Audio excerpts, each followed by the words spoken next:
In a press conference held on Monday, Sadon Bla, the Higneotrep National Liberation Council HNLC interlocutor, announced the official withdrawal of the outfit from the tripartite peace talks with the centre and the state government.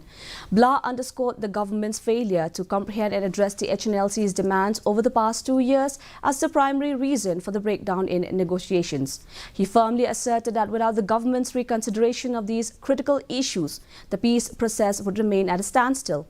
Bla suggested that the government's willingness to withdraw cases and engage in political dialogue rather than relying solely on legal measures could open the door for the continuation of the peace process.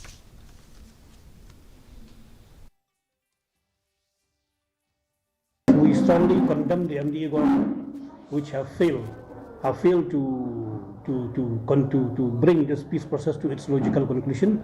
And from the HNAF, we also feel that the government have everything in its hand to withdraw the cases, to grant amnesty to all the cadres of the HNLC, including those who are in jails now, because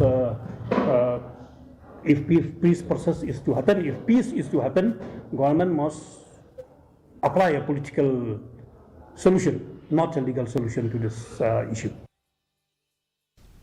The Maldives